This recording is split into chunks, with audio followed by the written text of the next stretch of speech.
Can I be honest? When he died this year, the little girl in me came back to life. Imagine that. I said, this year, me. A piece of me died the day he decided my life wasn't as important as his. The creativity, the joy, the fun-loving, free-spirited Kesh. I wasn't living at my full potential. Baby, I'm up now. Allow me to reintroduce myself. I'm Kesha, the second oldest granddaughter to my grandma, Vannie Nell Cook. They called her Baby Ruth. She made sure I knew I was special.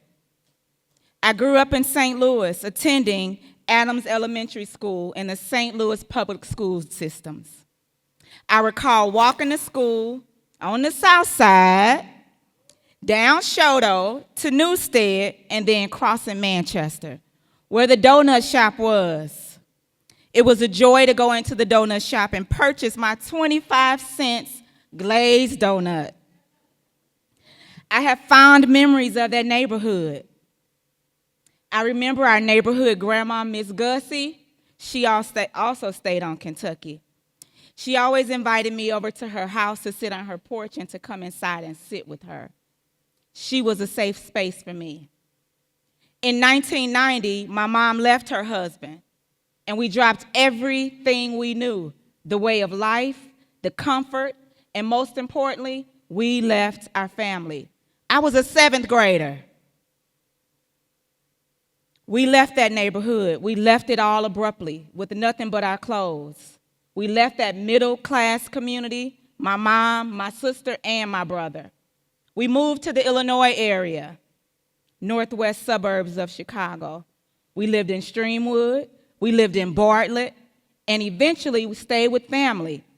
We lived in Elgin as well. We escaped.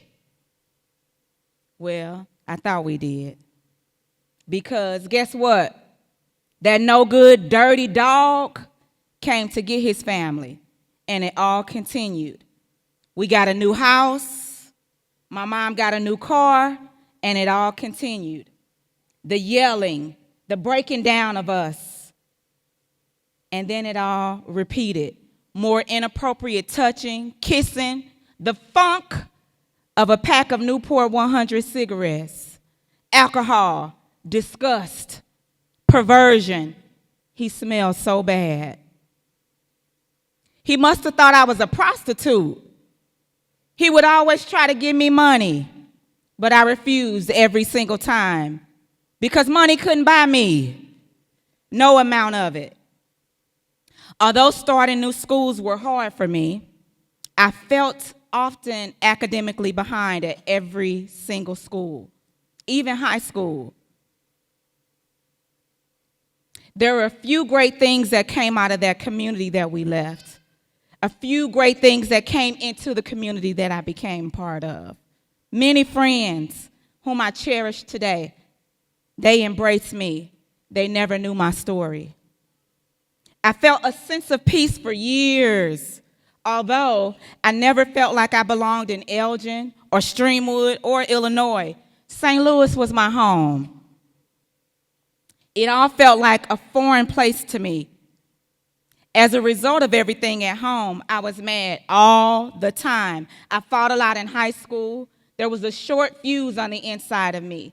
You see, I kept anybody else from violating me, anybody. I was living on the inside. My freshman and sophomore years in high school were the worst. I stayed in in-school suspension.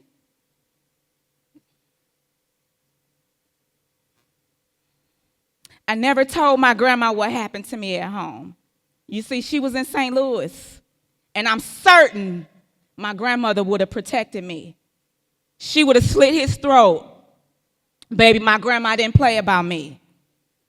As soon as I was able, I moved out of my mother's home, and I never looked back. I was 18 years old. I attempted to cut all ties with that man, but remember, that was my mother's husband. I couldn't shake him. I would show up to places, and he would be there and act like it was cool. And he would say, "How you doing, Kesha?" I kept it short.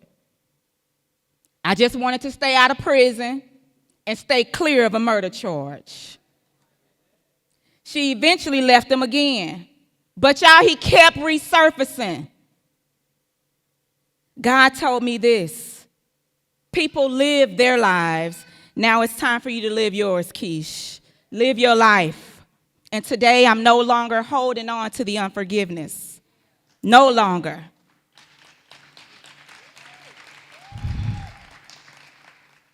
I've been able to tap into the sense of who I am, and it's beautiful over here. Nothing can stop what God had or has for me. Absolutely nothing. After graduating high school in 1996, my granny was present. I enrolled in community college. I felt accomplished. I was the first in my immediate family to receive a college degree. I was just getting started. I pushed, and it has been my saving grace, because you know what? I know who I am. I'm a conqueror. I'm an overcomer. In 2008, the death of my grandma hit me hard. I can still hear her voice and the smell of sulfur 8. I was crushed. Not my granny. Not my granny. She was my everything. She taught me so many things. She taught me how to roll my hair with brown paper bag strips. Those were the best curls. She taught me to wear my undergarments. Wear your slip. And she taught me not to let people play in my face. The courage that I hold came from her. She was beautiful from the inside and outside. She was and is the guiding force who taught me things that I needed to learn so that I can teach my daughters. I protected them. I taught them to stick together. They were present to witness the next phase of my life, from obtaining my bachelor's degree in 2004 and obtaining my master's degree in 2014. 10 years of healing.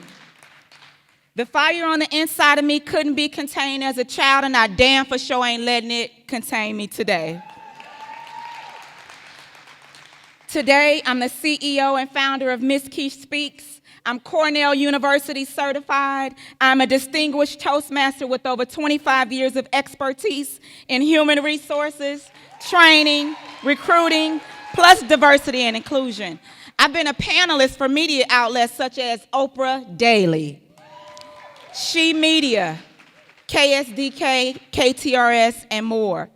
My first best-selling book, Networking, It's Your Superpower, was released on Juneteenth in 2020. I've worked with a ton of businesses, organizations locally and globally, including Ameren Electric, Dress for Success, Washington University, St. Louis University, Judson University, National Coalition of 100 Black Women, Renaissance Financial, Professional Women's Alliance, National Society of Black Engineers, National Speakers Association, National Black MBAs, and more. I currently serve on several local, global, and nonprofit boards. These relationships came during my healing phase. You see, I had to refuse to give blind people my vision to proofread. They're mine. I had to hold on tightly to those things and protect them, and I'm still holding tightly to mine today. And you know what, baby? It's wrapped in love, because love is my birthright. Being in love, being loved, and giving love is a gift. And today I'm married to the first boy I ever loved. I loved him since 1990. We met when I was 12 and he was 13, and he's always been mine. We're celebrating 14 years of marriage on November 5th. Love personified. You see, we're not statistics, and I made it. And I know who I am spiritually because of my grandma. She sang and praised God often. She sang and praised in a beautiful soprano voice. She praised on the bed. She praised on the couch. She praised in the kitchen. She praised everywhere she was. She praised God. And her legacy and her voice was powerful. She's showing me how to live in it and operate in exactly that. I celebrate you daily, Granny, and I'm okay. You gave me every single thing that I was supposed to receive. You see, I sew, I cook, I pray, I'm a servant leader, and I learned it all from you, Grandma. I know my power, and my girls know theirs.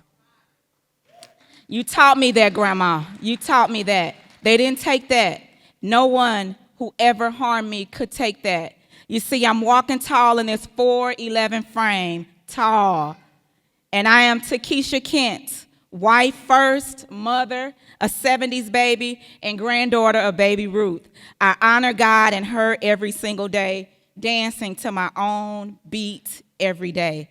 See, this healing and this release and the rest of my life will be lived in loving memory of my grandma, Vannie Nell Cook, 1927 to 2008. Thank you all.